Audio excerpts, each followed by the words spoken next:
Good morning, Atlanta Braves fans everywhere within the sound of my voice, in every continent, across all bodies of water, across all social media platforms. I'm here this morning with my guy John. How you doing, John? I'm great, buddy. It's a good Wednesday morning. We're about a week away, a little over a week away from opening day, and yeah, man, this a lot. So they Braves a ton of moves, dude. We got a lot to talk about. They did a lot of things going on. They are truly moving and shaking. So I know this. This is one of my favorite times of the year, right? So there Mhm. may be about 5 days in the year, other than holidays and birthdays and normal family stuff. There are about 5 days, John, that I really, really look forward to. Right. One of them is opening day, Major League Baseball, because For for sure. all teams, anything is possible. Right. Anything is possible. It doesn't matter what your record is on opening day. Doesn't matter what moves you made. It's opening day. There's a magic to that. There's opening day. There's the MLB trade deadline, which I love. Now, this Hmm. is what you need to know about me, John. Every MLB trade deadline, I take it off. I don't work that day. Love it. Love it. That's how much I love my Braves. I don't because you know you're sitting there, you're watching the ticker tape. What did they do? What did they do? I can't Hmm. work like that. So I take it off. So there's that. There's opening day. There's MLB trade deadline. There's opening day for the NFL. There's the Super Bowl for the NFL, and usually, if the Braves make the when the Braves make the playoffs, I should say, I take that first day. So Hmm. that's me, man. Talk about what opening day means to you. I mean, you're obviously a baseball guy, like myself, baseball lifer. Talk about what opening day means to you. Well, like you said, man, it's like it's every team. Well, no, I wouldn't say the White Sox probably don't feel that great about their or the Marlins, but most teams, feel pretty good about where they're at. I'm sure, like some of the moves they've made or whatever. But no, dude, it's great, man. It's like you hope everybody's healthy, and it's just like for us, especially this year, and we thought this last year, but obviously the injuries didn't go our way. But sky's the limit, man. You can make a World Series run or whatever. You want to make a deep playoff run.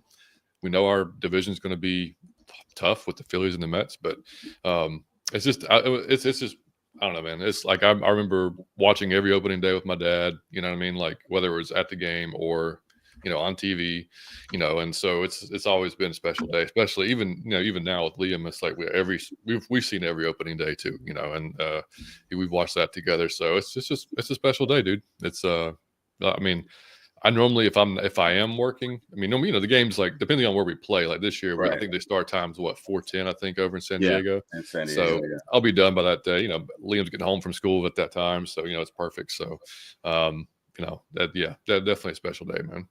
No doubt about it, man. No doubt about it. Well, brother, let's get to these Braves, man. Let's get What do we to start what's with? What do we going what do we what, on. what do we even start with? I mean, like Strider went ape shit. Freaking Jobber was nuts. Well, Ian's walking 75 guys again. Like Ah, there's so many things to talk about, dude. Like let's Angel Palermo's gone. yeah. Kimbrel's back. The guy that's on our Kimbrel is back. Craig backdrop. Kimbrel is back. Craig Kimbrel is that dude, man. Now Hey, he let's just wasn't start last there. he wasn't last year, and maybe we could. No. Here's the thing about Kimbrel. He's never so. All right. So for those of you who don't know, the Braves signed Craig Kimbrel yesterday, probably a 1 year deal. I haven't looked at it, but it's a minor league deal. I think if he makes the club, he gets 2 million. But this is what I'm looking at. Craig Kimbrel has never done well as a setup guy. You know what I mean? And a lot of this is mental, right? And I Hmm. guess for him, if he's not the closer, if he doesn't have that impending doom, it affects him. But he's not done well. So my question to you is, how do you think he's going to be able to do as a setup guy? Like, give me your thoughts on that. I don't know.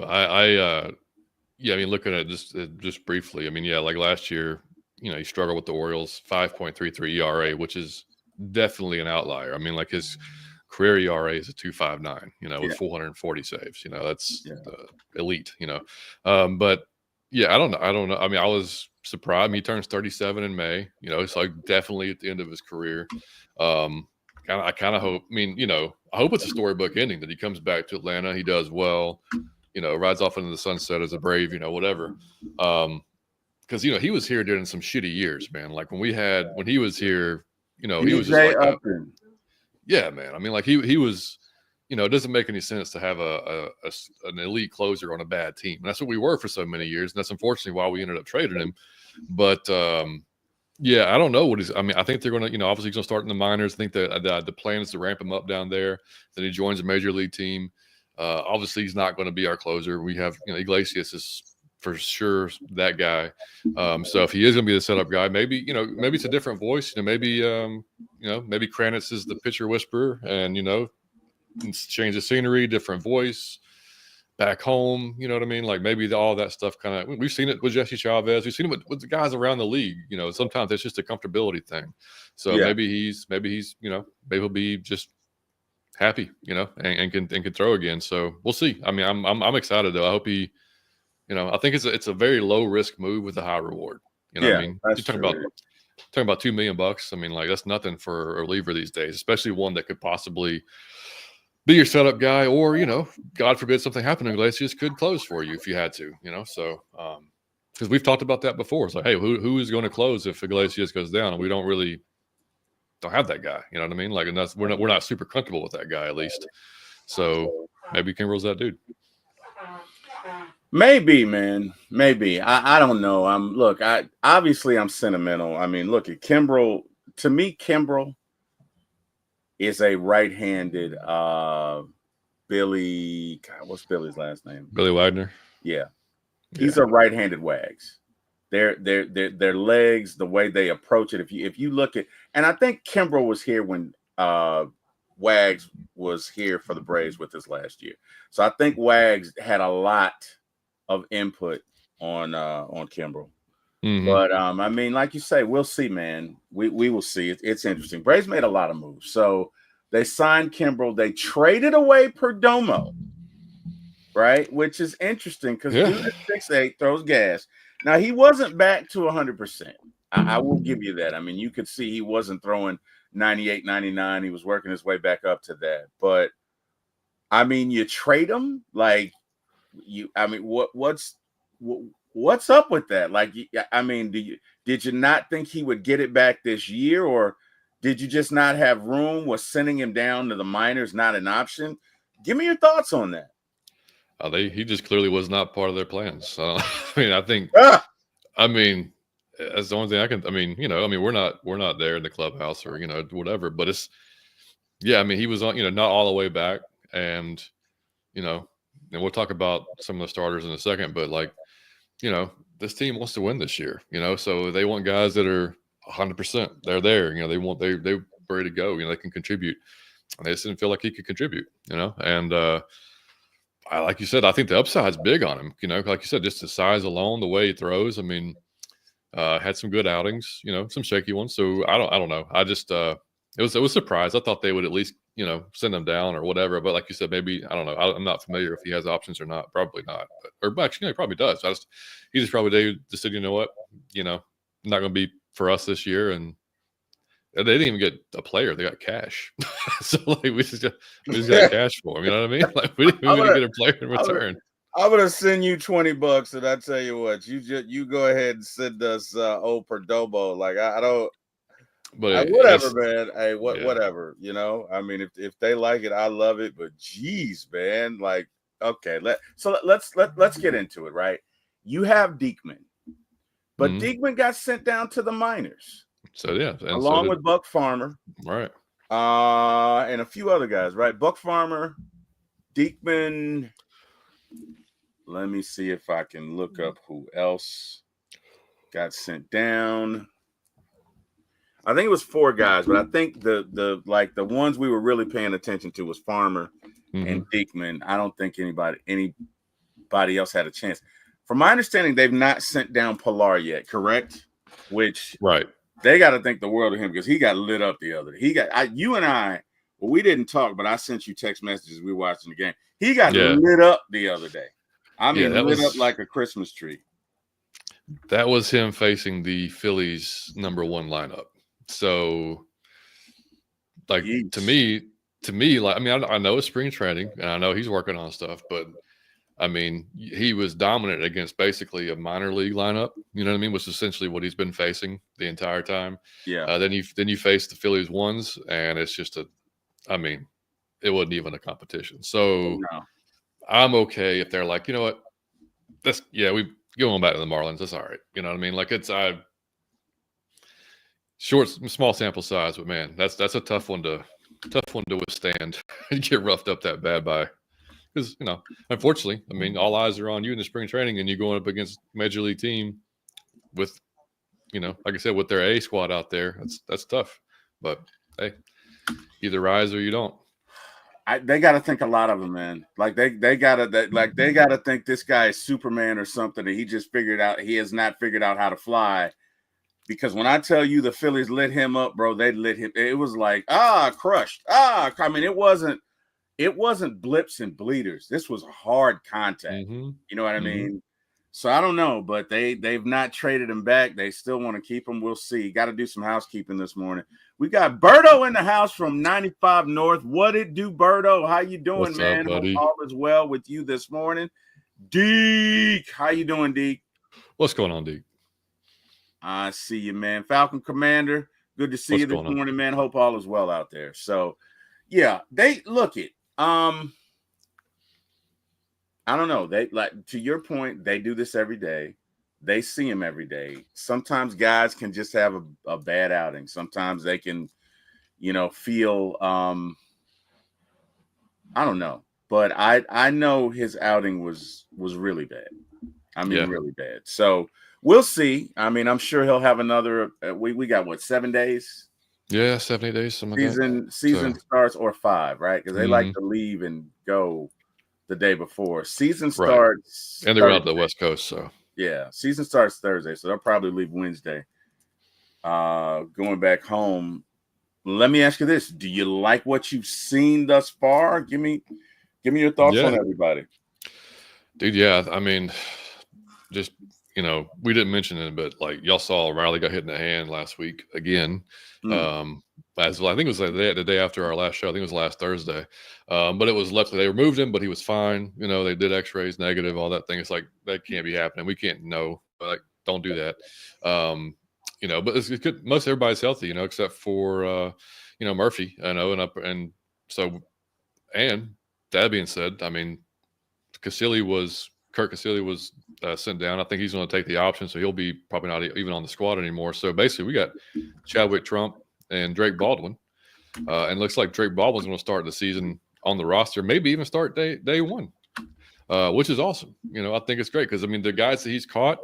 I mean, Sale talked a big game for him, and Sale starting game 1, so he's our opening day starter. So wouldn't be surprised to see Drake Baldwin back there catching. But I feel good, man. I mean, the offense should be fine. Like I said, I think like we talked about before, I don't expect them to see what we saw last year. I think that's going to be a back to kind of more normal for them.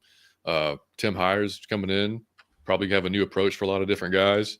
So yeah, I feel good. And the pitching staff, I feel great about. The starting staff and the relievers, even though I know we've talked about the pen several times, because that's the thing where we turned over a lot of guys in the pen, right? So we have to replace those guys, and we have a couple of guys hurt from last year. So that's been the biggest question mark. But I think just what we've seen so far, it's promising, man. So I'm always optimistic at the beginning of the season, though. So we'll see how it starts. But I mean, I don't think they've given us any reason to really worry all that much, especially Acuna's on the way. What Strider just did in his first outing. I mean, oh my gosh, man, 27.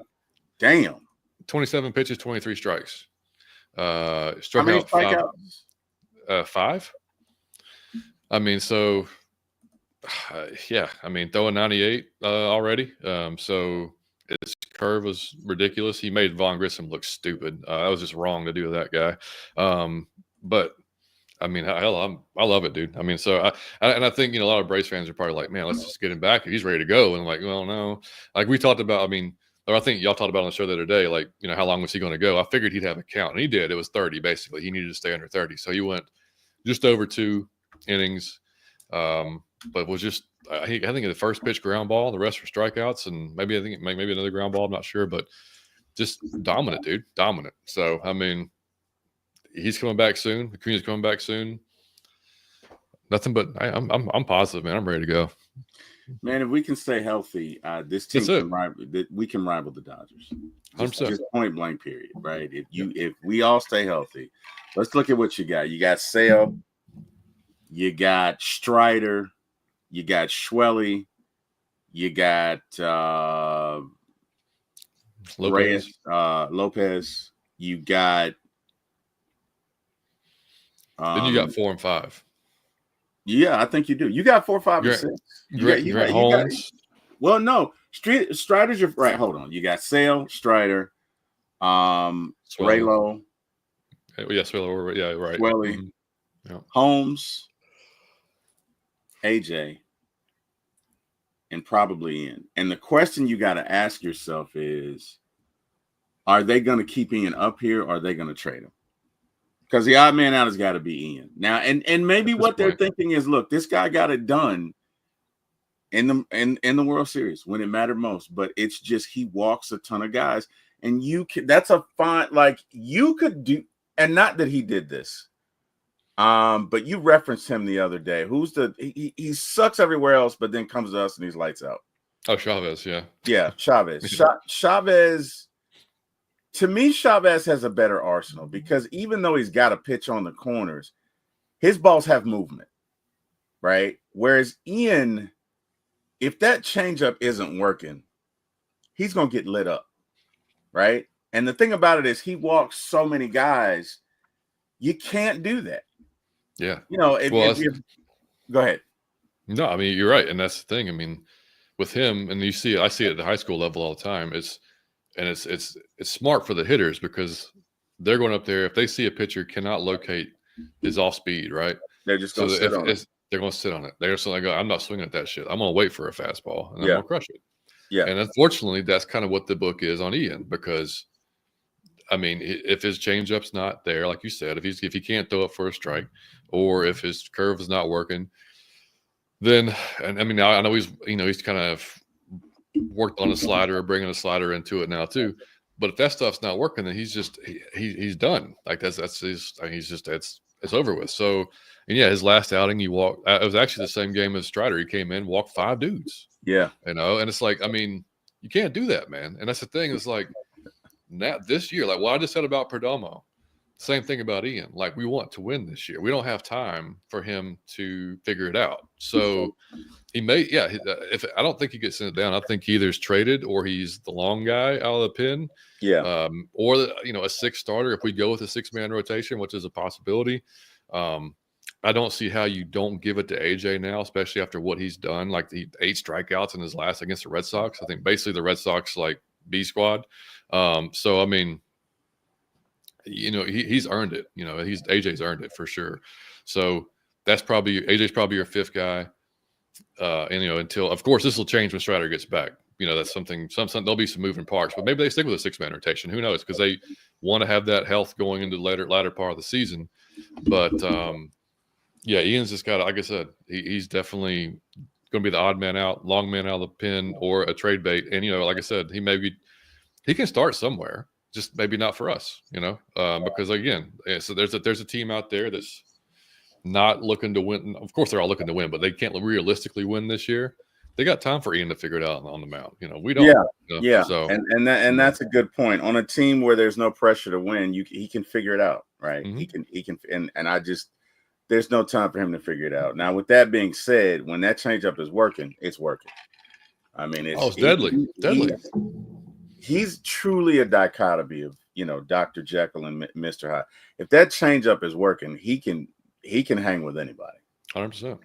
But if it's not, and you can't locate that fastball off of it, I don't know. So let me ask you this: if you're Snit, if you're Alex, do you keep Ian? I've been on the Ian train pretty much all preseason. Like of keeping him at least. Right. And I know Alex, like Like it kills him to like get rid of depth, especially Yeah. starter depth. Yep. So it would depend on the deal, to be honest. You know what I mean? Like I honestly don't know what you would get for him. I mean, I think it would depend on the team he's going to. You know, what is their need? Are they desperate for a starter? You know, I mean, that type of thing.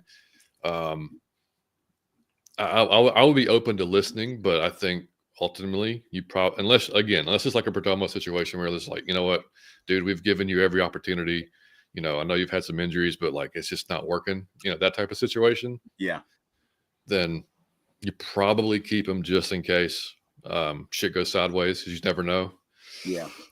But you know, I if I woke up tomorrow and he's traded, I'm not going to, you know, no, I don't think anybody would be just shocked by it, you know, that type of thing, you know. So, what about you? That's a good question, man. Like you said, it depends on what you get back. I guess what I'm looking at is you can never have enough pitching. Right. Even somebody with what's, I don't want to say assuredly, but will probably be a 4.5 ERA if he does pitch. You need those innings, right? You got to replace 350 innings, and right now to do that, you're looking to AJ and Holmes, and it probably wouldn't hurt to have an Ian. It probably wouldn't, but you can't send him down. So that means if you do keep him, he's got to be in the bullpen as your long guy. Yeah, and it's frustrating, man. He's only 26 years old. You know, he'll be 27 in May, and you know he's got it. Like he's got it in him. You know, we've seen it. You know, it's just like, where's that? Like, bring it back, man. But yeah, it's gonna be interesting to see what happens, man. Because you know, it's not like it's, you know, he's on a cheap contract. That's not even an issue. You know, it's just really like, can you contribute? You know, and how soon can you contribute? You know, that's really been the thing. Like this year, the spring training, he's 2-2. Let's count. I don't know if this is updated or not because they don't have his walks. But yeah, it's not updated. 17 innings pitched, 8 strikeouts. 2022, that was the last year he actually put like time in before he got hurt. He had a 5 ERA. Yeah. In 22 games, 111 innings pitched. So, yeah. He still gives you innings. Well, at least what I'm looking at is with Charlie and Fried, you're replacing 340 innings, right? Mm-hmm. I don't know that two guys who didn't pitch starter innings last year are going to give you that. Right. And I ultimately think that's what it's about. Yeah. It's about 100%. Two things. Number one, our starters have to stay healthy so that they can pitch in the postseason. To that point, we play the Padres opening day, right? Yep. None of our guys that we're throwing face them. I want you to hear me.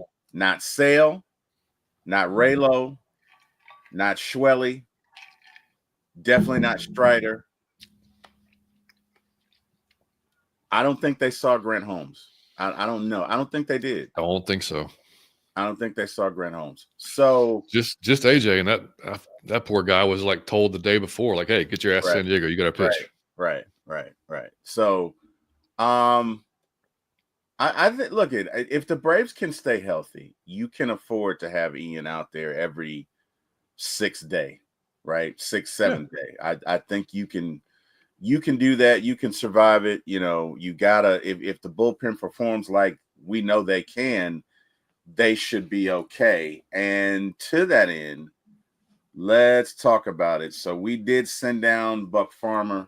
We did send down Jake Diekman, which tells me you probably are going to keep Ian. Yeah. Because you and I talked about this. Diekman is your third lefty.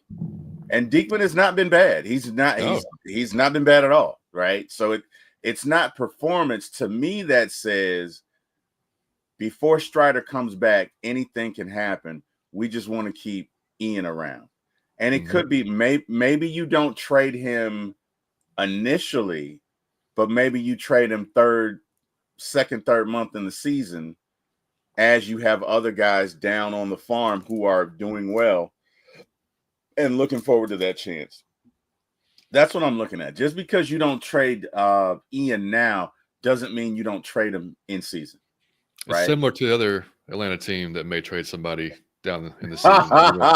We won't mention. Who will go nameless? Yeah, Damn right. Although there is a report that other team is receiving inquiries and got offered a 3rd round pick, which, not that I'm going to toot my own horn, but I think I said that on a show with Miss Carrie.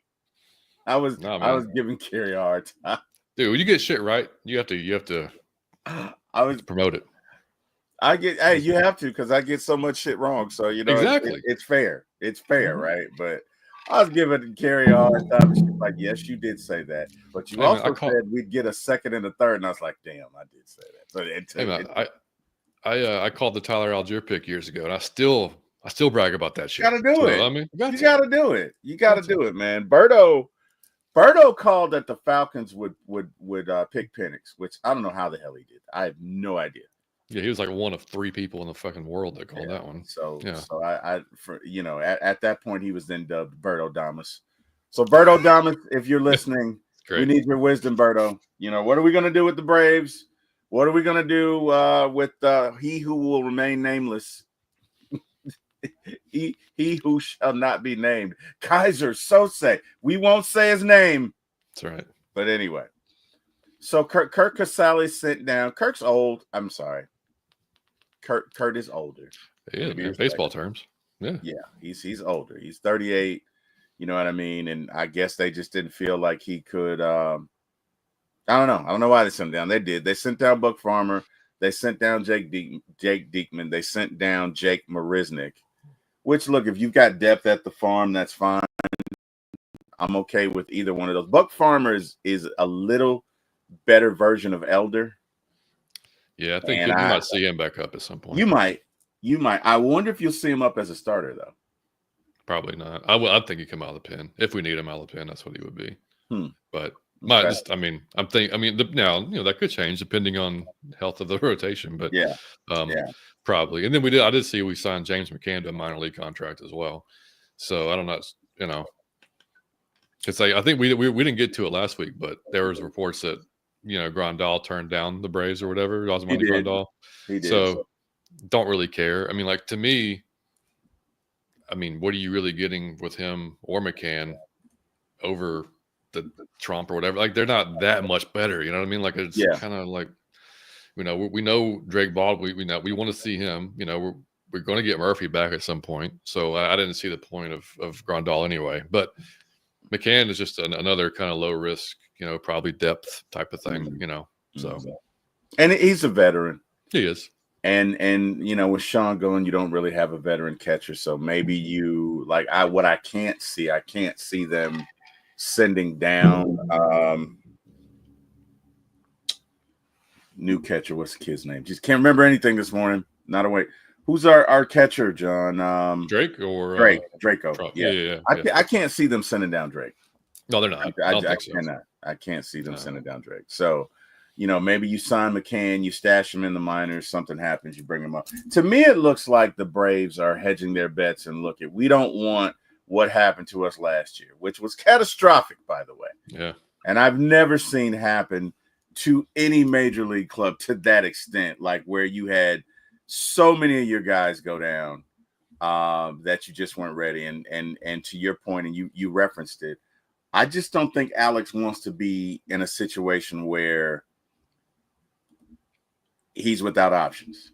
Mm-hmm. You know what I mean? And not that you can replace these guys, but maybe you can get a guy to carry you, you know what I mean, for so many days. I don't know. Give me your honest thoughts on our pitching rotation if everybody's healthy. Like if we come out in a dream scenario and everybody's healthy and everybody's throwing well, give me your thoughts on where this team can go and what they can do, essentially. Oh, as far as they want to go in the playoffs, because the top 3 would be as good as anybody in the majors. Literally, if you're talking about Sale, Strider, third being Swelly or Lopez, depending on whoever you want to interchange there, depending on how he's going. I would take that against anybody. literally. I mean, that's nasty. And then, if AJ has the type of jump we hope he has this year, like if he comes close to what Swelly did last year, then holy shit, man! Like that's just like found gold right there. Grant Holmes, same thing. Got couple of new pitches. And I mean, I'm super super bullish on our starting rotation. So health. And I think we just need to caveat that with everything that we say about being healthy. But if they're healthy, man, I feel great about it. I really do. I think, easily one, you probably got to go with the Dodgers because they're like 8, 9, 10 men deep in their starting rotation. But like other than those guys, we're right there, dude. We're right there. And that's not just me being a homer. Like if I was the outside looking in, like that's just, you got this Triple Crown winner, guy who can easily be your Cy Young, you know what I mean? Like that type of talent. Yeah.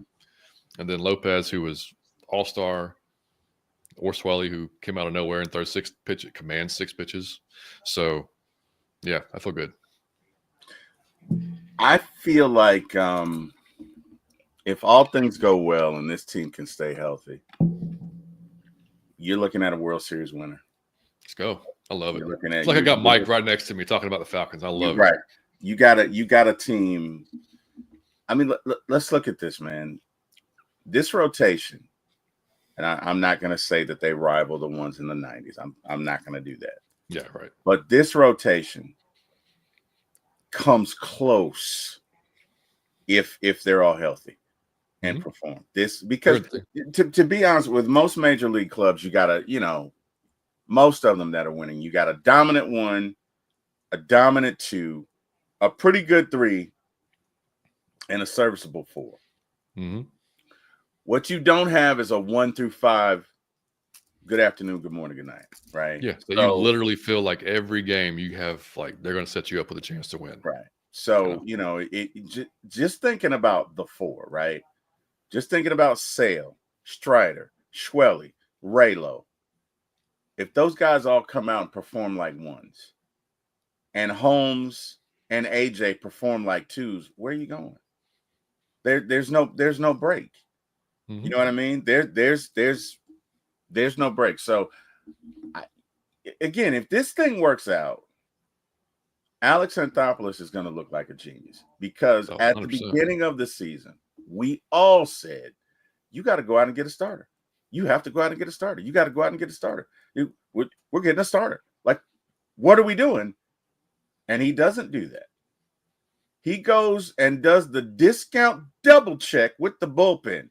I mean, he's clearly in the dollar store buying all items. Okay, I'll take that. All right. Yep. It's 80% off. I'll take this guy. I'll take this guy. And he has hodgepodged together what looks like it's going to be a formidable bullpen. Now, here's the thing, right?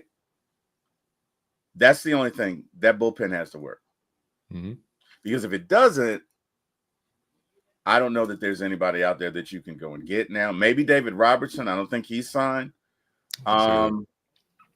But it's interesting, right? Neris 2 years ago was great. Last year, not so much. If you can get Neris back to the form, and clearly they have to feel like they can work with these guys and get them to be a version that's better than what they were. Clearly, that's got to be the process, right? So I mean, we'll see. But you got Neris, you got my guy Santos, De Los Santos, whatever his name is. He's been outstanding. Yeah, just think if they're pitching well, if those guys are, Neris makes the club, Kimbrel comes up. I mean, like, what's 7-8? What does 6, 7, 8 look like? If you have to go to a guy in 6, you know what I mean? That's a good question. That is because we got Aaron Bummer still. Pierce Johnson still does a job. You know what I mean? Does a damn good job. So man, it's going to be. I would love to have that problem to talk about. You know what I mean? Like it's like, man, these guys are just doing too good. Who do you use? You know what I mean? That would be great. But it's also going to be interesting too, because everybody knows that when you get to the postseason, it's all about starting pitching, right? Your top 3 guys. That's all it's about. Yeah. So I'm interested to see how Snit manages these starters at the beginning of the season, because it's going to piss people off, because there's Sale's going to be cruising, low pitch count, and he's going to take him out in the 6th inning. You know what I mean? Like, and it's But and that's inevitable because I mean, he's playing a long game. He wants those guys to be healthy at the back end of the season. So it's like there's no guarantee that that's going to work. But history shows damn good. Good chance if you mitigate some of the issues you're going to have earlier in the year. You're going to have those guys healthy and a little more ready to go when it comes September. That's for me. That's what it's about. The Braves have not had a healthy contingent of starting pitchers since 2021. 2022, 23, 24. Somebody was always hurt at the end of the year. So if we go into the playoffs with our full staff, I like our chances against anybody. 100%. We haven't even gotten to the lineup yet, but I think Michael Harris does he have 5 home runs in spring training or something? Maybe. I think he and Matt Olson are doing it. Matt's looking good. Michael Harris is looking good. This lineup again. Once we get everybody back and healthy, once you get Acuna, and you got Profar, you got Harris, you got Matt Olson, you got Austin Riley, you got you got Ozzie at second base. You got, okay, we'll give you RC, it's short, but Drake Baldwin, Ozuna? Ozuna, we're not even talking about Ozuna. Like this club, I'm going to go ahead and say it. If this club is healthy, I believe they have it in them to win 110 games. Now, and why that's important is I don't know that that's been done in a while. I think Seattle the years ago had 116 win team, 114. Yeah. Something like that. And they went nowhere in the playoffs. Nowhere. But this team has an opportunity to win a lot of games and put themselves in a position to make a run, right? Because if you went, for example, last year, with what the Braves went through, with losing half their lineup, and they literally lost half their lineup, right? And to even get into the playoffs is a major, major coup. Now, they definitely backed into the playoffs, but you didn't have your starters. You didn't have any starters available, and San Diego, took advantage of that. I'm one that if we had all of our guys available, I don't think that series in San Diego goes the way it goes. They may win, but it's not a 4-1. It's probably a game 7, or we may win, right? Yeah. But either way, if we go into the playoffs with our full staff, I'm not afraid of anybody. I was afraid of San Diego last year. We go into it with our full staff. I'm not afraid of anybody. Yeah, I had not a good feeling at all last year going into that San Diego series. But what you just mentioned, Seattle was 116-46 in 2001. That's insane. 116 wins is like that's just wild. That's insane. But anyway, like you're saying, like it's I expect them to be pretty cautious with Strider when he comes back. They're not going to overdo it. Same thing with Sale, just with his age and stuff like that. And his he's now last year was great. He weren't injured at all until the end of the season when he had the back spasms. When we needed him in the playoffs, but they can't help that. It just happens. Right. But Lopez, like we've talked about that before too. Lopez, first time, that was the most pitch innings he's ever pitched last year. This year he wants to go even longer. Great, but I want to do a lot of things I can't do anymore. So we have to wait and see. You know what I mean? You got to wait and see if your body's going to allow you to do that. If you've prepared, and he's worked hard in the offseason, he can get that far into the season, then great. But those are all question marks we got to come about. Like I said, that's all going to go down to Snit and Kranitz and how they manage it and how they feel like they need to manage it, and that goes with the bullpen too. And that's why what your point about the bullpen was spot on. Like it's got, if you are bringing them in the 6th inning, then they got to be on. And it's like I don't know if everybody listens to 680 at the Fan here in Atlanta, but Chris Amino has always said, every time you open the door to the bullpen, it's always a risk, right? That guy may not have it that day. Yeah, and it's like, and it just happens. You know what I mean? Like you and every time it's just a greater risk. Like you're banking on 3, 4, 5 guys just to be on their shit that day, and it may not be that way. And if one's not, the game may be screwed. You know what I mean? Yeah. So, but that's the way it works, man. So let's look at what we got in the bullpen now.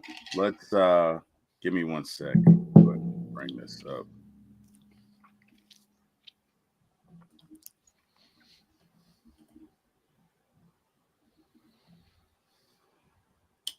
Where are we? Here we go. We're getting close to that 40, man. We are. That. We most definitely are. Carrie says, "Good morning, T. Will and John. Good morning, Miss Carrie. How you doing? All right, so let's take a look at what we got. Now this is with us signing Kimbrel yesterday. He's not been added, but we got Iggy, we got Rossell Iglesias, we got Pierce Johnson, we got Dylan Lee, we got Aaron Bummer. Those are all they're starting with us. Yeah, they're starting with us. Then you got Daysball Hernandez, which is a wild card, right? Because you don't know. You don't know if they're going to start the year with him. You got Hector Neris, you got my guy Enyel De Los Santos, and you got Anderson Pilar, right? But I think this assumes that you're starting the year with Chris Sale, Raylo, Schwelly, Grant Holmes, and Spencer Strider. Mm-hmm.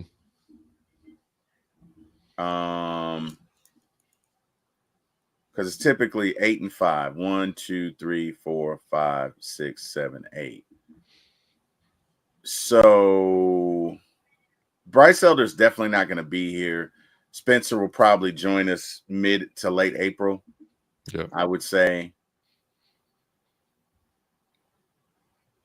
But I would say 2 of these guys are not on here because of Ian Anderson and because you just signed Craig Kimbrel. So where's he going to go, right? Or do you think Kimbrel starts the year in the minors? I think he probably starts the year in the minors. I don't think he's been with anybody, right? So he's not been throwing really. So he's going to have to get ramped up there and then join the team. And I think Neris hasn't even thrown in a game yet. I think he's thrown on backfields against live. I think he's thrown live, just not against other guys, other teams. So, yeah, I mean, at this point, I mean, I would say Pilar's an odd man out at this point, just based on his last outing. I think Pilar is definitely out. I would agree. I like what De Los Santos is. He's been impressive. Daysbell is one of those guys. Is like you want to see. I mean, he throws hard. You know what I mean? Like, but it's I don't know. It's they're gonna have a decision to make for sure.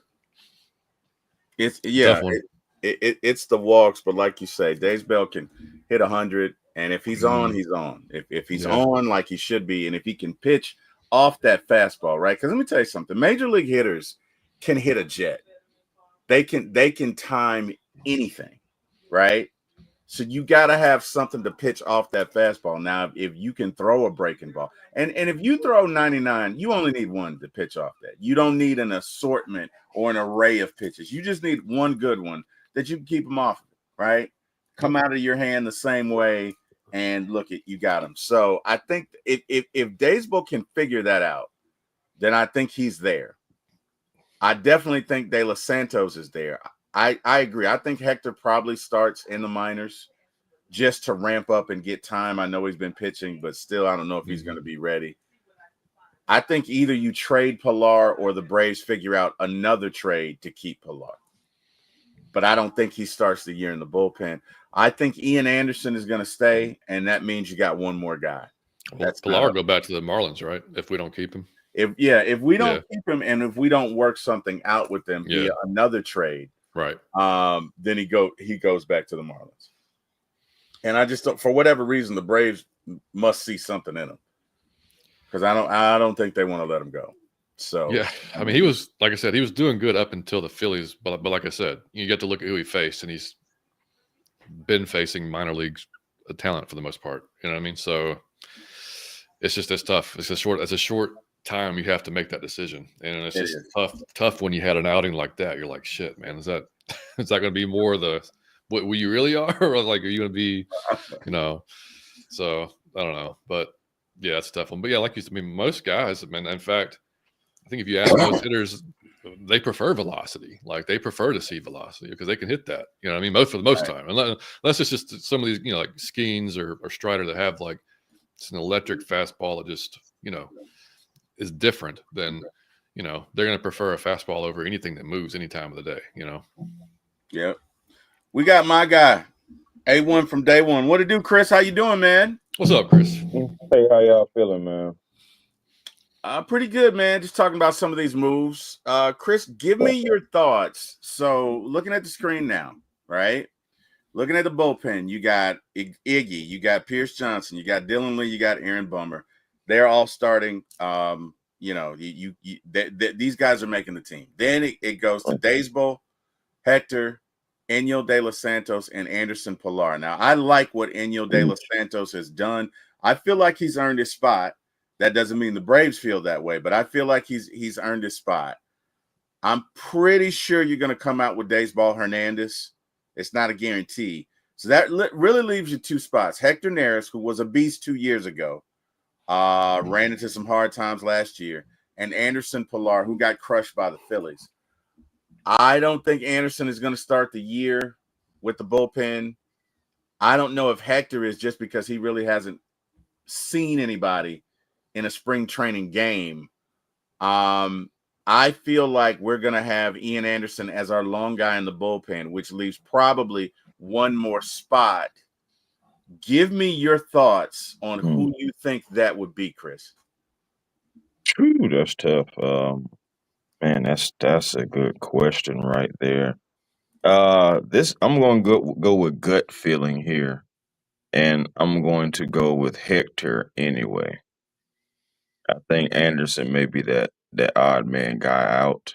And to your point, I heard you guys, speaking about it earlier. I was trying to get in earlier, but doggone internet just been tripping, so I had to call my internet provider and tell them come on out here and check this out. I don't know what's going on, but anyway, but yeah, I'm gonna go with Hector Neris. I'm gonna go with him because he has that past experience. Yeah. And in baseball, we already know that's very important in baseball. So especially when you come into that pitching and that bullpen, you want to have a fresh start. Start off strong. Of course, maybe Anderson, if somebody's falling off or something maybe going forward, maybe you bring him in. But I think Hector Neris is going to be that guy to get that last spot. Could be wrong, but that's where I'm going to go with my gut feeling on that. All right. So let's shift gears here a little bit, right? You got Sean Murphy, who's on the injured list. Probably will come back, second week, in regular season. You got Drake Baldwin. You got Chadwick Trump. Right. Let's say Drake comes out here and goes stupid those first 2 or 3 weeks. I mean, he just goes supernova.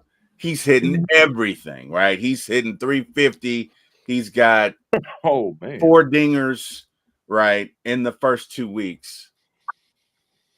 Are you good? And I'll open it up to you and John. Can you send him down at that point? If he comes out here and goes stupid, right? Catches the pitchers well. Pitchers like throwing to him. Crushing 375, 4 or 5 dingers. Do you send him down? Like, what do you do, John? What do you do? And Chris, what do you do when Sean Murphy comes back? You tell Sean, like, hey man, that's a warm spot right there. I mean, we got the heater right there for you. If you need the ice for your ribs, just keep that on there. You want a heating pad. Oh wow! But with the highest of hell knows, you take Drake Baldwin out of the lineup if that's what he's doing. I've never heard that. My man said with the highest of hell knows. I gotta use the highest of hell knows. Highest of hell knows, man. Like not even close. No, you're leaving. No, if he's catching the club well too. The guy and everything we've heard so far is like they like the way he receives the ball, calls a good game, all that stuff. So if he's doing all that stuff well and he's hitting, and not to mention, we could always use him. We can, if we want to spell Ozuna for a DH, he can DH. As I have a lefty back coming off the bench as well. Yeah, dude. I mean, if that's best case scenario, you absolutely leave him up, and we figure out Sean later on. But that's where I'm at.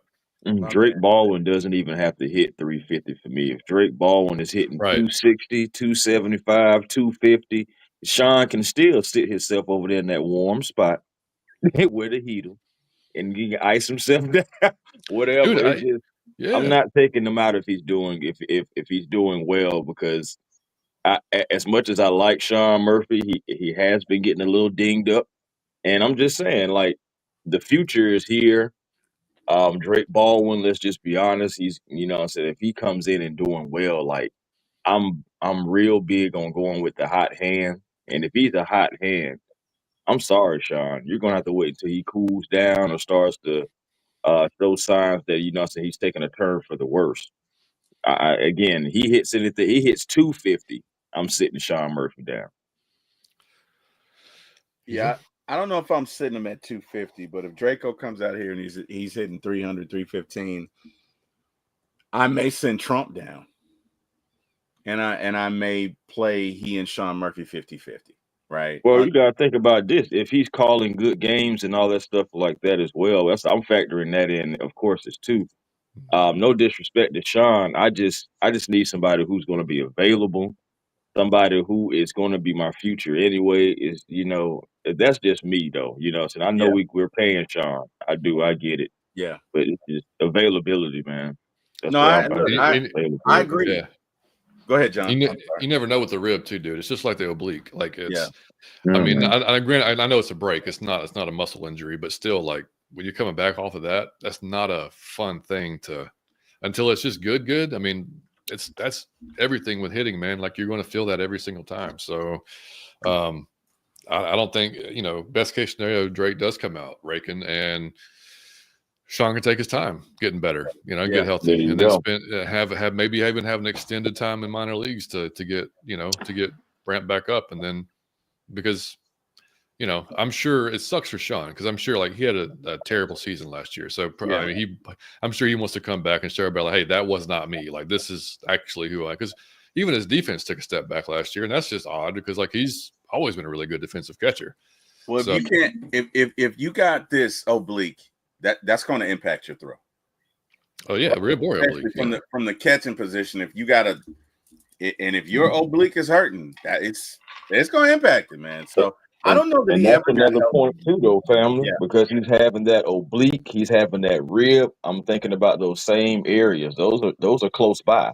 Right. Yeah, And with him having those injuries like that's what I'm saying. With him having those injuries like that, if Drake is doing well enough, like I said, 250, I believe is well enough for a guy like Drake. I said if he's doing that, you can, like John just said, bring Sean along. I said and try to get him 100%, 100%.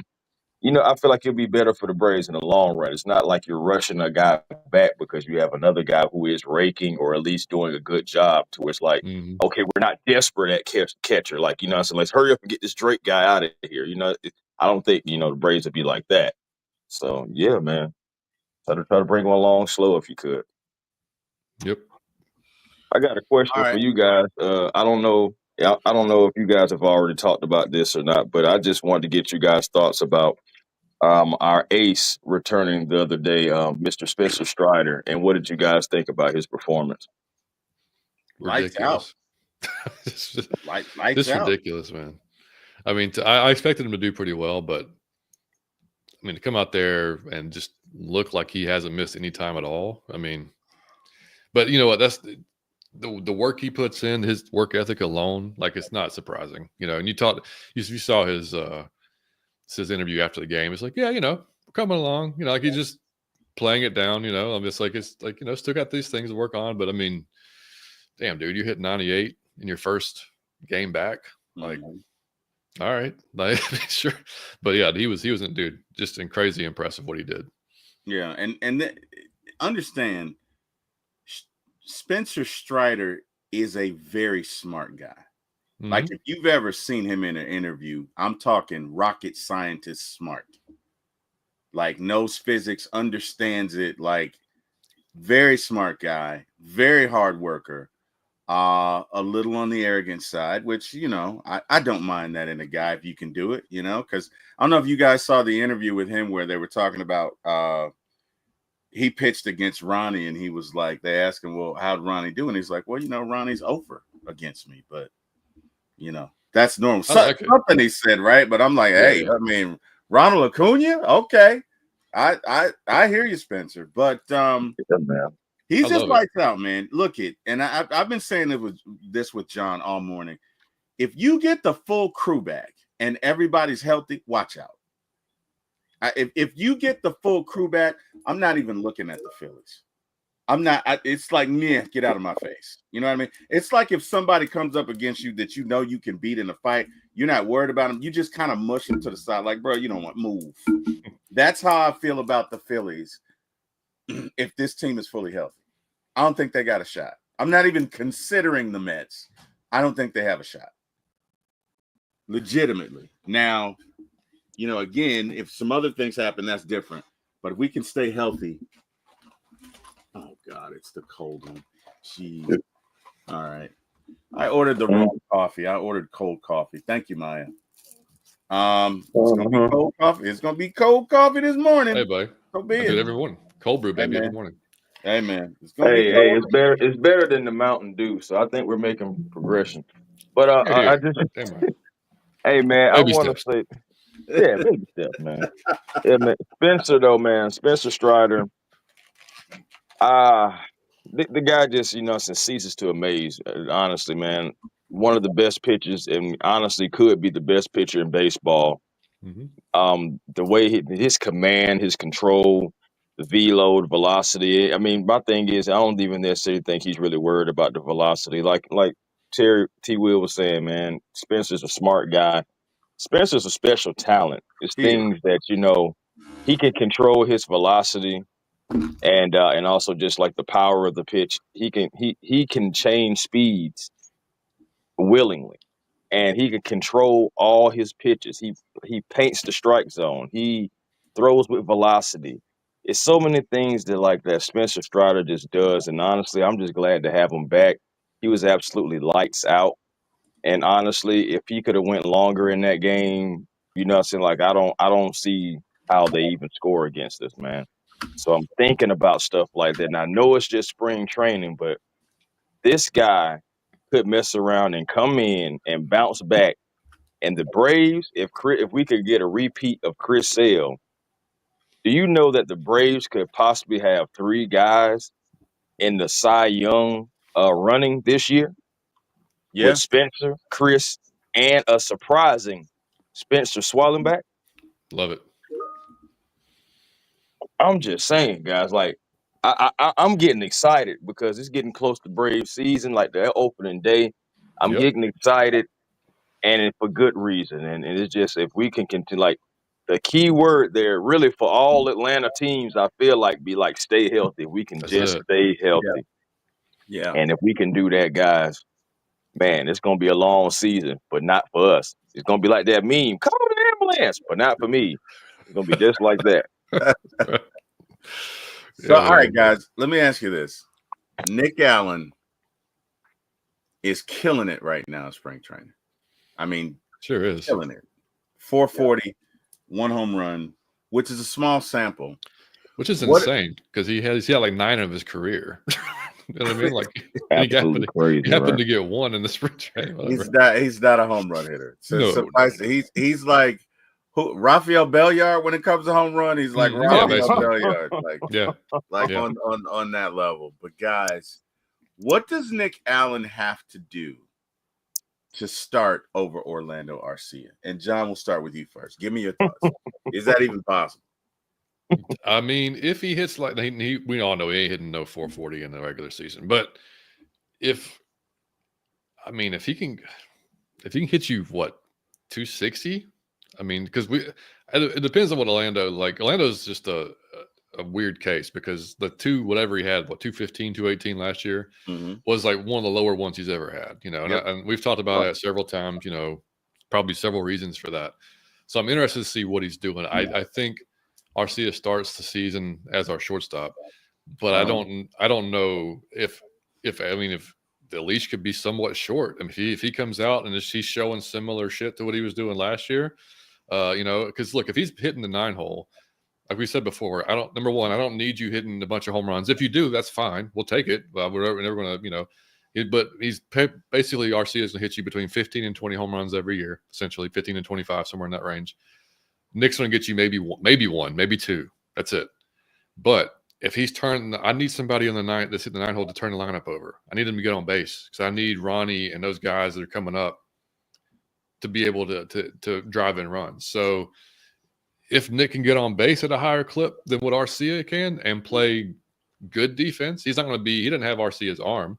He's probably got better range because Arcia is slow as shit. I didn't know that. I found out this last week listening to Braves Today. Did you know that Arcia's sprint speed was lower than Ozuna and Travis d'Arnaud last year? I did not know that. Now I knew he was slow. I knew he was slow. I didn't know we knew he was slow. Yeah, that's slow as shit. And I know. Look, he's not running in a straight line over at shortstop, but still, like you got to be quick and whatnot, right? Yeah. But I don't think it's. I think it's possible, dude. Because I mean, again, like you don't. Yeah, I think they're going to give Arcia a chance to see what he can do. Bounce back from last season. But again, if he starts showing that like I can't hit, then maybe Allen gets a chance. Because again, I mean, 440 against chicken shit league, still pretty damn good. You know what I mean? So chicken shit league. Chris, 440 is 440, man. Chris, give me your thoughts. 440 is 440. I mean, it is. I'm just trying to figure out, like, can you give me half of that in the season, though? Can you give me 220? Because if you can give me 220, then we may have to have a conversation. Because what you just, like John just said, I just got 218 from Orlando. Right. And if he's hitting around 218 and let's say, Nick is hitting 220, it's like, okay, we may have to have a conversation. But again, we will have to get to that point. Of course, we know Orlando Arcia has a lot of equity within the team. So it's going to have to really, really be Orlando is struggling. Like guys, like they're not just going to just make this move in 1 week, 2 weeks. I don't think so. 1 month. I actually believe if they do make the change, this would be like a mid-season type thing if they do. I just think Orlando, they love Orlando, and that's another reason like they are going to give him his opportunities, and I believe they're going to give him the full opportunity to show that he can be capable with his bat out, and not just his glove. But mid-season, if it's nothing there, maybe. But that's where I'm at with it. His career batting average, so y'all know Nick Allen, 209, right? So I mean, that's not great, clearly. No. So I mean, OBP of 254. So like, it's definitely this is like maybe something's coming around where something clicked. I don't know, but this is definitely. Well, watch, we're gonna hear something later on, John. He changed his swing, and I mean, you never know, dude. That could be that you joke, Chris, but that it would have to be something like that. You're talking for real. About a career 209. Like to be honest, for Nick to take over for Orlando, he's gonna have to hit damn near 300. Because if Orlando hits 220, he's gonna hit 220 with 20 home runs, right? So 220 with 20 home runs versus 218 with 20 home runs versus 220 with none or one. You know who you're going with. Exactly. Right. That's another reason why I feel like he's going to get the full extent. The full showing. So Nick would have to hit 300 for a prolonged period. Now Nick's defense is good. Orlando Arcia is not elite as far as his defense is concerned. He has an elite arm. Right. Okay. But as far as his defense is concerned, he's not elite. Orlando makes the plays that he should make. Every now and then it'll be a spectacular one, but he makes the plays that he should make, and he's got a great arm. But to John's point, he's slow. So a lot of his positioning when he has more than we thought. Right. But a lot of his positioning when he has to go to the left, to his left, is he's playing back on the ball. So he's not an elite infielder. It's somebody that can play up and still get into it. That's not Orlando, because to John's point, he doesn't have the foot speed for that. but they do position him well. And within that, look, he plays good defense, but Nick Allen plays good defense. He plays So apparently elite defense. I'm just Right. reading about him. I mean, like that's apparently what he's known for. Because I didn't know a lot of what he did. You know, Oakland. We don't see a whole lot of what people do at Oakland over here, right? Or now Las Vegas A's or whatever. But yeah, this is known for his elite defensive shortstop plus arm. Didn't know that. Speed and great hands. And it says basically he played for the USA in the WBSC Baseball Americas qualifier, posting a perfect 1,000 fielding percentage, combining on a trio of double plays, named best defensive player in the Tokyo 2020 Olympic Games. It looks like he just needs to hit. He's got the defense. Do everything defensively, apparently. Like you said, I mean, with Arcia, he plays back a lot. You know, when it's not double play, he's at the on the edge, so he can try to give himself as much room to get to everything. But yeah, man, if Nick could somehow figure out the wood, then man, we would be straight. Pause. My bad. Yeah. Yeah, you know what you did. Yeah. Hey, man, it's okay. Look, you get one, John. You get. I usually do one or two during the show, so it's okay. All right, right. It's just like don't feel bad. Don't feel bad. Damn. Somebody. His media. I saw as soon as I said, I was like, God damn, what, man.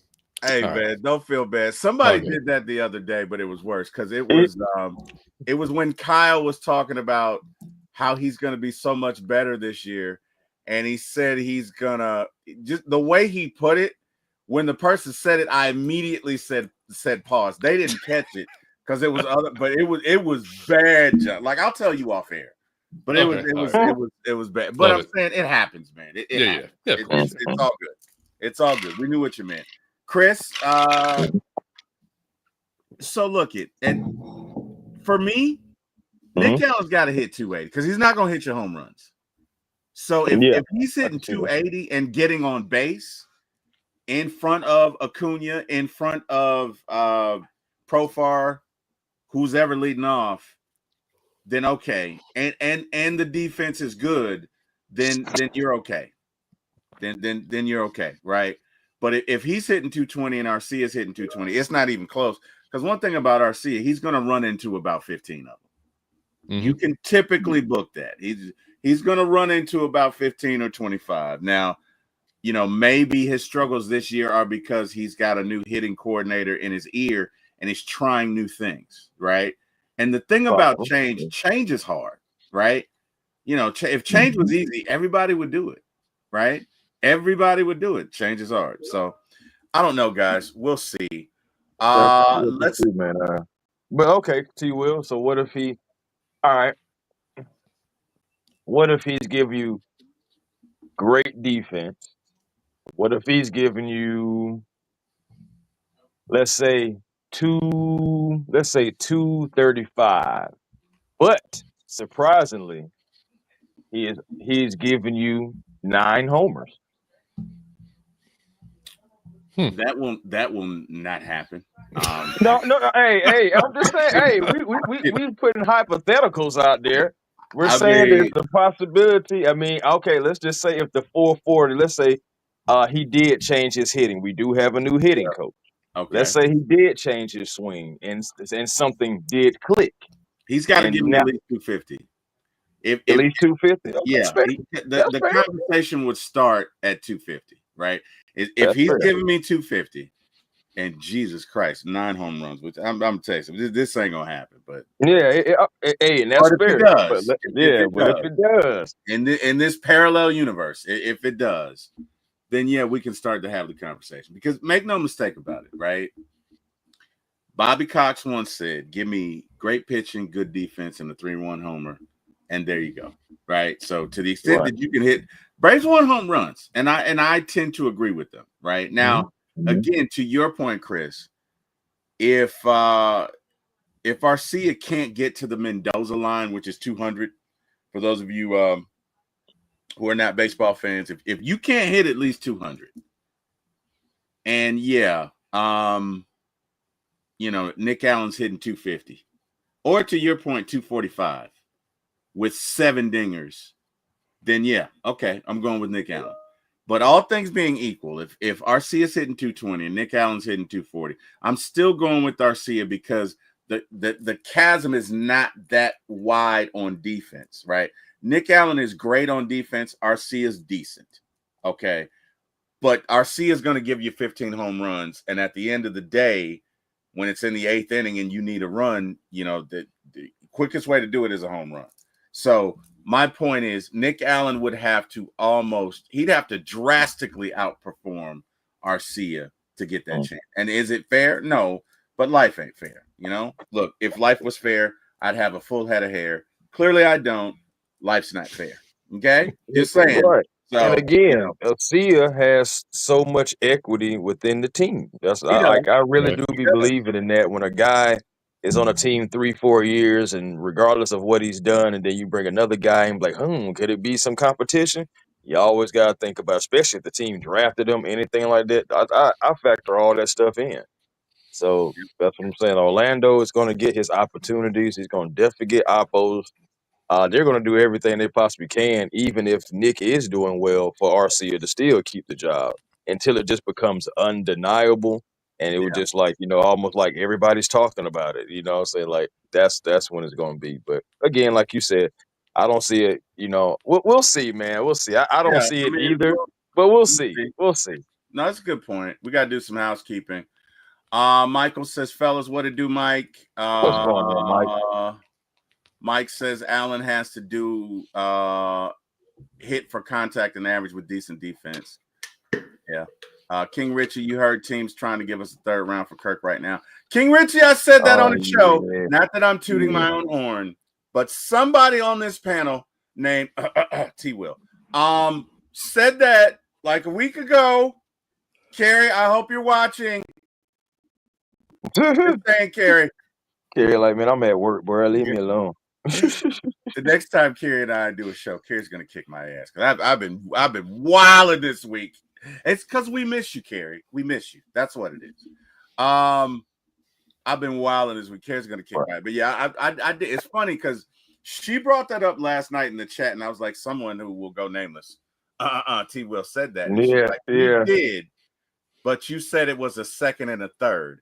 And if anybody gives us a third round, I'd be ecstatic. Now, do I think they give us a second and a third? No. I was on one that day. No. Okay. I believe I was on the Mountain Dew. Okay. And I was on one and I was feeling good. And I was like, say it, T. Will. Say it. Second and a third.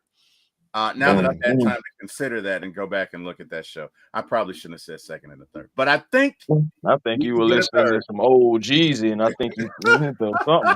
I think you was trying to say the first and the third. No, I wasn't gonna say that. I'm gonna say second and the third. I was not gonna say that. You're not gonna get a first. Okay. I'm just saying when you said you on that geek juice, I just you know what I'm saying. I gotta ask questions. No, I wasn't that going, buddy. I was not. Okay. If I'm gonna do a third rounder, I would be like, send that DocuSign immediately. Immediately, man. I ain't gonna lie to you. Y'all get the paperwork together. I'm grabbing the moving truck. What y'all need? What do you need? I think I'm gonna help you. Wait, John, do you have a truck? I had an SUV. Okay, so me, I got an SUV too. So me and John are gonna help you pack. Chris, we're gonna help you pack. Oh, shoot. Well, shoot. We all got SUVs, so well, then we're good to go. Yeah, we're good to go, family. Yeah, we all got SUVs. So we are good to go. We are good to go. Michael Finney's starting. King Richie. Kyle had a big smile on his face. Maggie, Rise and Grind. Good morning, Maggie T. How you doing? Hopefully all is well.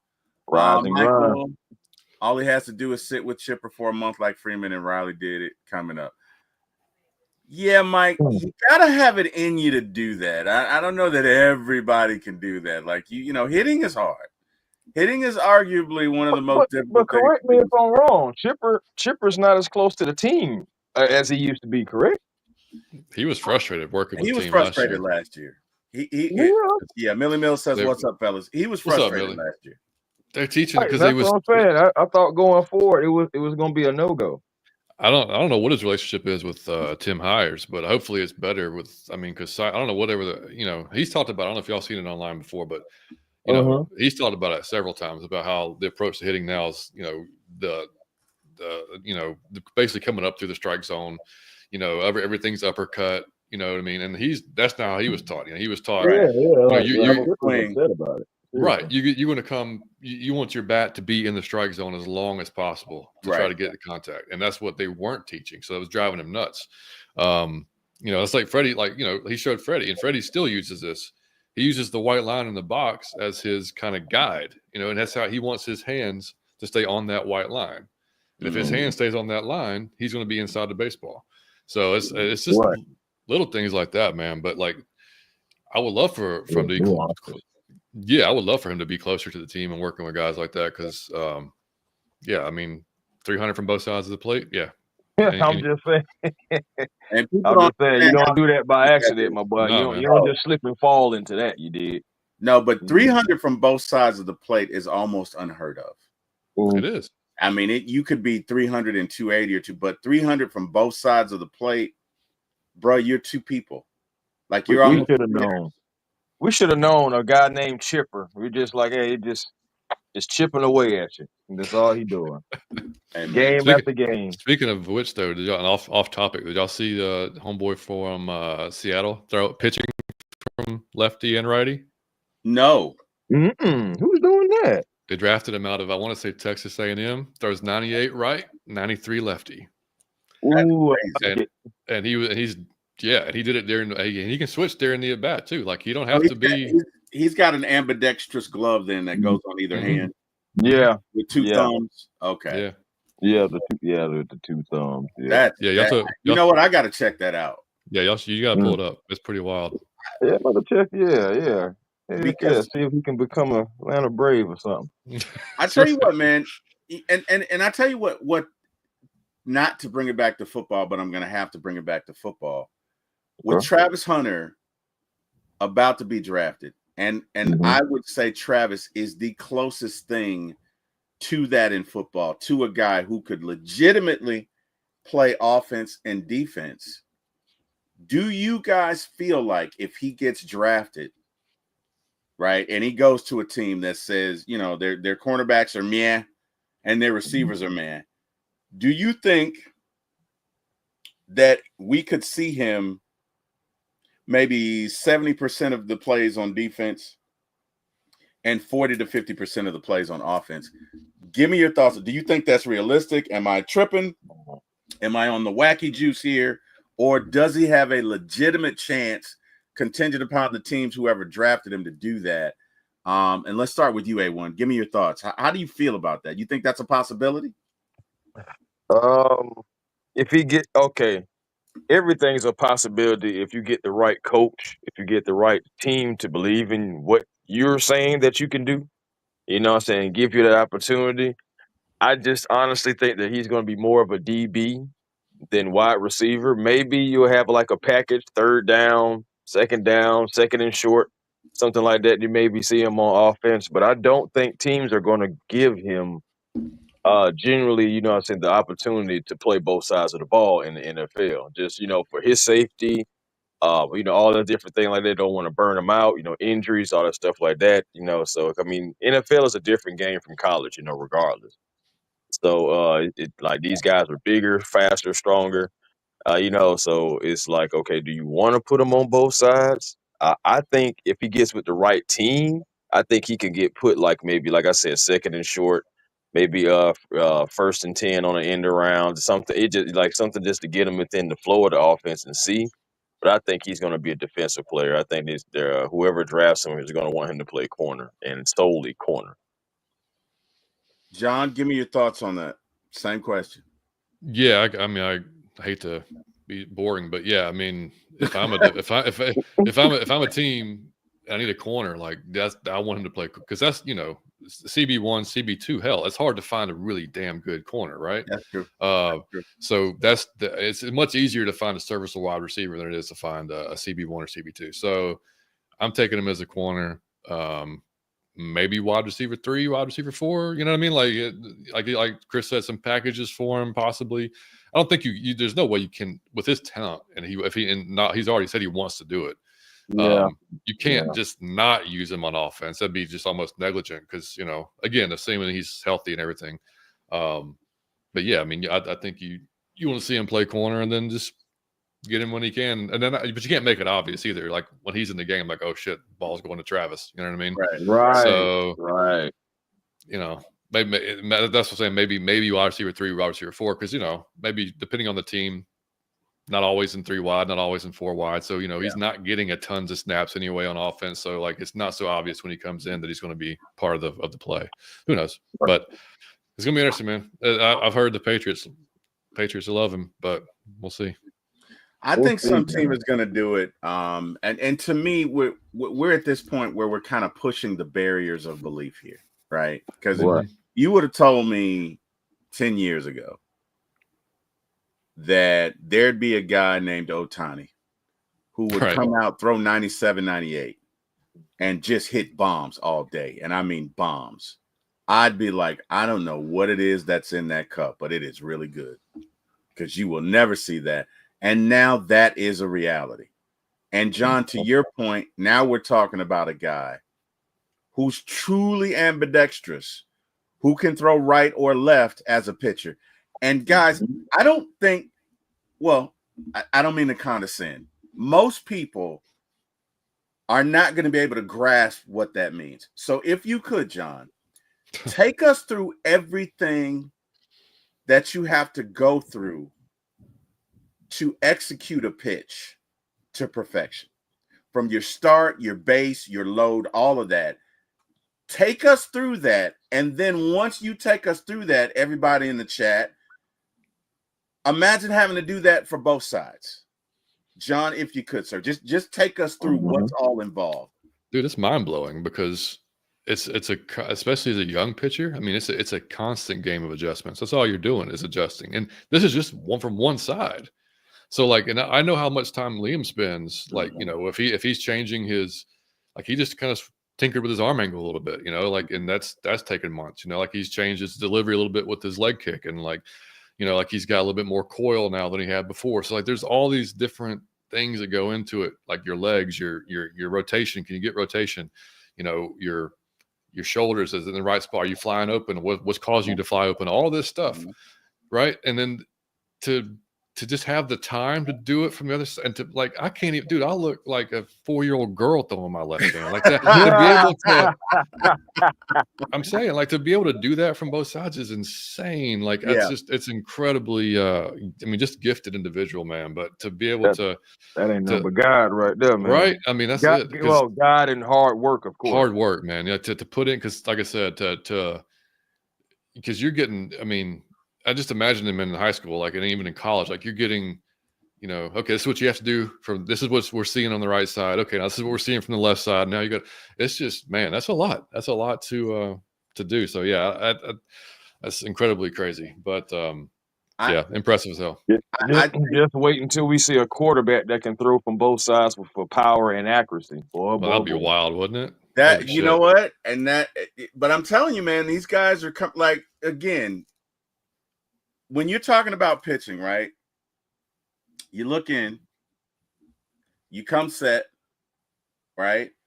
You got the wind up, you got the leg kick, you got to bring your arm forward, you got to worry about flying open, you got to have your grip right on your pitch, you got to let it go. All of that has to be in perfect sequence from one side. But to do it from two, you are almost like, that's on a level of Beethoven, right? That's on a level of Bach. That means that you are so in sync with it. You got to be borderline genius to be able to do that. Like that is how rare of a person. To John's point, if I throw from my left, I look like I'm having a fit. Like I'm like it's left-handed. You know what I mean? It's bad, right? Yeah, like good check on that guy. To throw 98 miles an hour from one side and 93 from another, and man, I can get it to the plate with my left hand, fellas. I can get it to the plate. That's impressive. I'm not sure accuracy, I could. Now, don't ask me about the accuracy. We're just solely talking power here, okay? Oh, okay. I can get it 60 feet. I don't know where the hell it's going. But you're right. That's in some direction. I'm not sure. like all I'm saying is like I'm probably going to hit your batter. You know what I'm saying? Oh Like yeah. you know, Hell, I may hit like somebody in the it's gonna be stands. Like, a hit by pitch, but you know. I mean, no, I could get it to the catcher. Now it'll get there 3 days later. Let's put it that way. Come on, T. Will. It's gonna get there. I'm gonna throw it on Tuesday. It's gonna be UPS ground. It's gonna get there on Friday. I might hit I the had- guy on. I had so. I don't know, man. I might hit the guy on deck. I mean, I'm missing the batter completely. Got a head on the swivel of you over there. I'm throwing left hand. Oh man, that's crazy. So I bring that up to say it's amazing at what these young folks are doing, and that may be to be able to pitch from both sides may be a better feat than what Ohtani is doing now, and to take nothing away from Ohtani, but in Little League we all hit, right? Mhm. In Little League we all hit. Even if you pitch, you hit. To be able to throw from both sides, I've never seen that, right? I've played baseball quite a bit. I've never seen that. So I'm gonna look this guy up today, John. That's pretty much phenomenal. Yeah, Durangelo is his first name. I don't know how to pronounce it. Durangelo. Yeah, just put in Mariners ambidextrous pitcher. That's impressive right there, man. Right? Giangelo. I might have butchered that one. Dude, his last name I have no idea. Mike is a gem. Mike Mike said T throwing decibels out here, 0.1 miles per hour. Right. Yeah. Hey man, Mike is a gem, man. Mike is that dude, man. Mike is that dude. All right, guys. So look I really, and I know we're a little off topic here, but I feel like going to the right team, I feel like Travis Hunter has a chance to do both. Maybe the first 3 years of his career. Now, as you get older, probably not, right? We know you slow down. But maybe the first 3-4 years of his career, I think he has a shot to do it. And I like it because he gives you an added weapon on defense, especially on third or fourth down. Mm-hmm. That is why I like who's the guy from the Saints that you guys hate that I Taysom Hill? Yeah, the reason I like Taysom is because Taysom can run it, he can throw it, and he can catch it. And you put him in there on third down, it's the variable that he creates. It's the things that he can do that you just don't know, right? So if you put him in there at quarterback, if you put him in there at tailback, you don't know what he's going to do. It could be a play where you snap it to Penix, he tosses it to Peyton hits somebody, whatever is that? What's Taysom? I'm sorry. He tosses it to Taysom. Right. Taysom hits somebody 30 yards down the field. He tosses it to Taysom. Taysom runs, right? You put Taysom in motion. You hand it to Bijan. There's so many variables and things you can't prepare for on third and fourth down that in the hands of a really skilled offensive coordinator, Taysom can really be a weapon. Now, man, I'm gonna tell you what else Taysom can be. Taysom, I don't like Taysom. That name right there, you know what that sound like to me? Sound like a cancer that you catch on the bottom of your liver that you can't see until it's too late. And that's kind of what it was against the Atlanta Falcons. I just used to, man. Yeah, I don't know, man. Hold on, wait a minute. I get my first penalty. No, I'm not gonna penalize you. I'm not gonna, but you get that's a little too far. But I'm not gonna penalize. Hey, man, I'm just saying, bro. You get the friend discount today. You get the friend discount. You said what now? What'd you say, Chris? No, I just said, man, he was a cancer to us, man. That's how he definitely was. He but look if you can have that on your side, right? I'm not saying it's the equivalent of the tush push, but it just gives you options. You know what I mean? It gives you options on third and fourth down. And that's what I really like about Travis. Travis can literally do it all. Now, John, either you or Chris brought up a good point. Travis is not a big dude. No. And that's a little bit different. That's a little bit different. Guys that are 275, 280, 300 pounds, but they can run fast.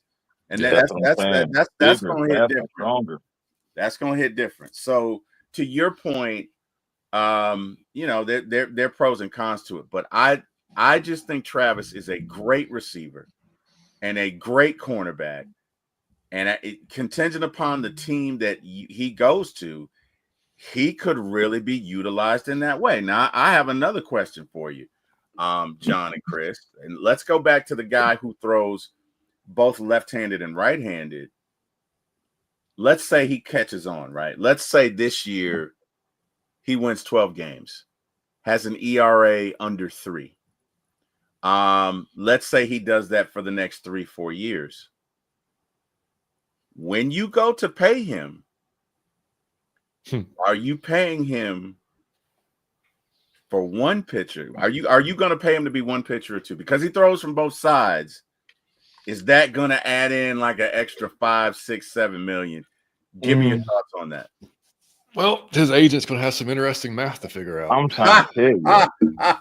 Because I don't even know what the hell you start. Like, I mean, maybe you take the numbers from the right side and like, okay, you're getting this in right, you're getting this from the left.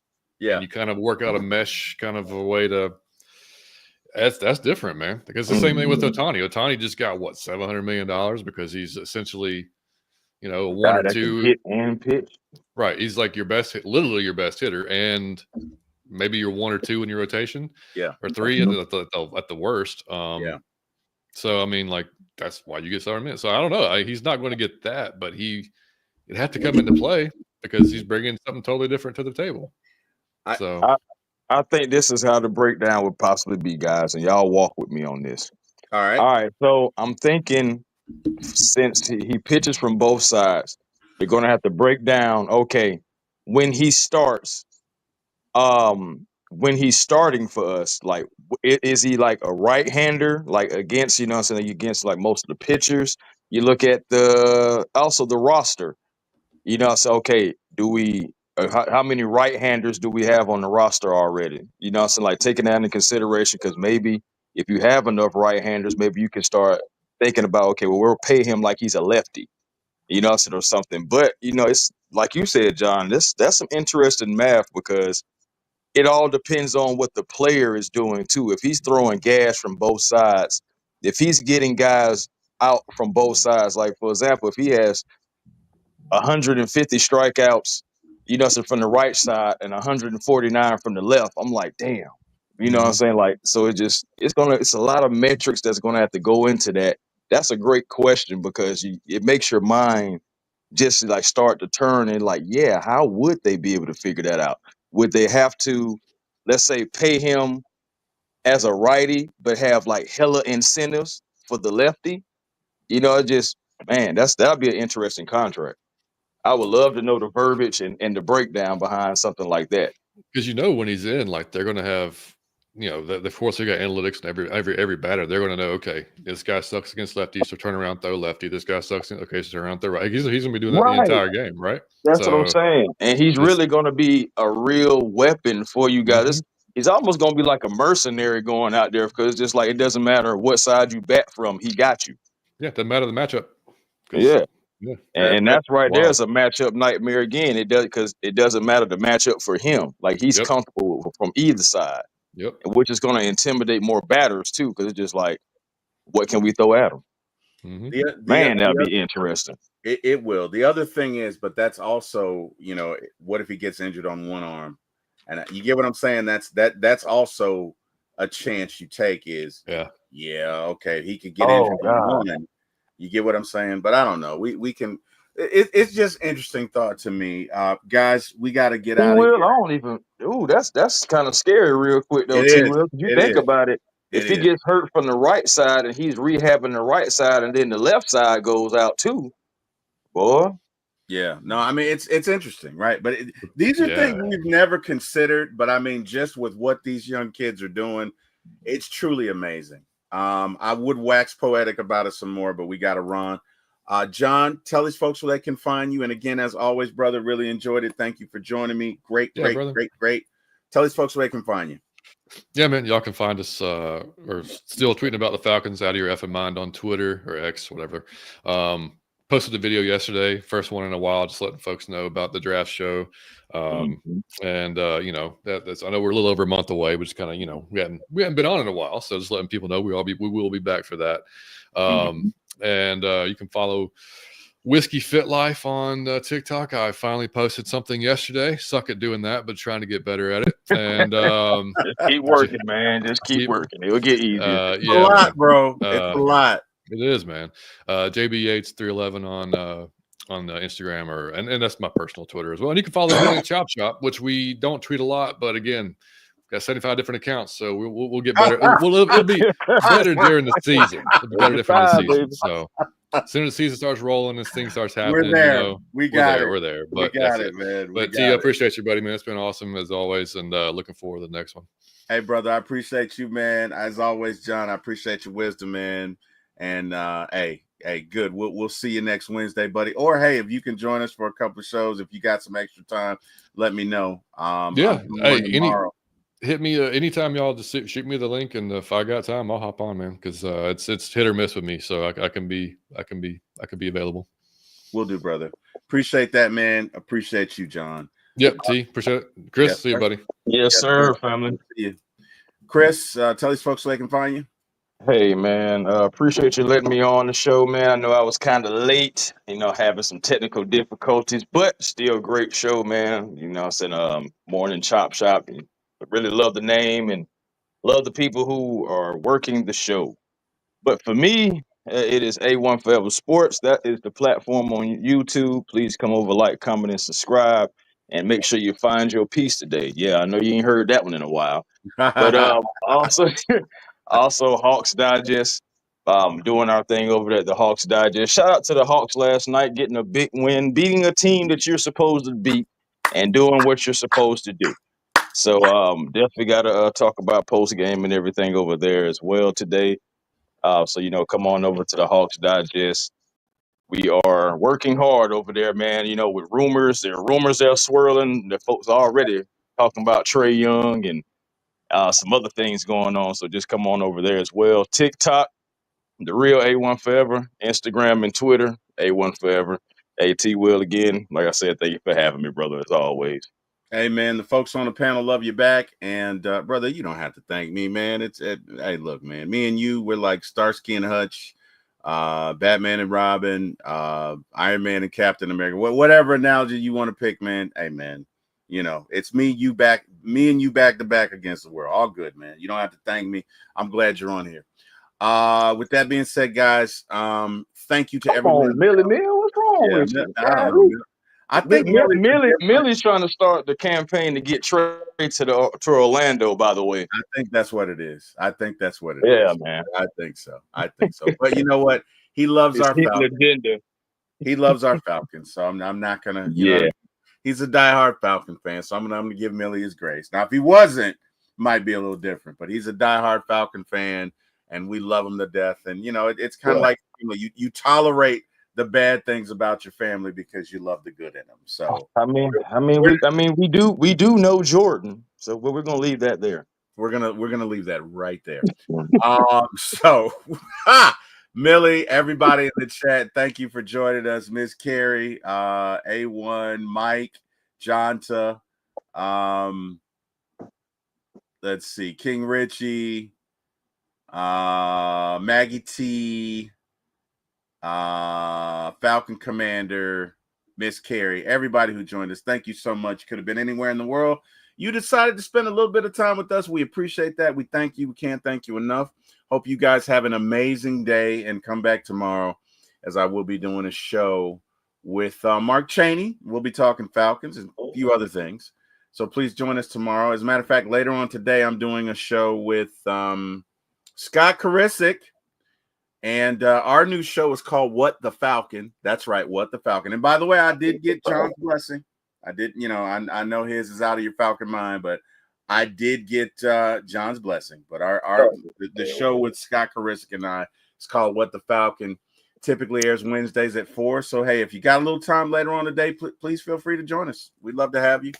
And of course, tonight, 8:00, you got One Time for the Fan with myself, Carrie, Jack, Bodie. And we'll get into everything Falcon. So anyway, guys, everyone in the chat, thank you so much for joining us. Appreciate you guys. Appreciate the love. Want to thank God. Would not be here without him. Thank you, Lord. Thank you, Jesus. Last but not least, I got to thank Mr. Jack Spade and Eric Parker. because if not for them, I wouldn't be in this business. Everyone have an amazing Braves, Falcon, and Hawks day. And yeah, I will see you guys later on today around 4. Good day, everybody. Rise up. Peace. Go Braves.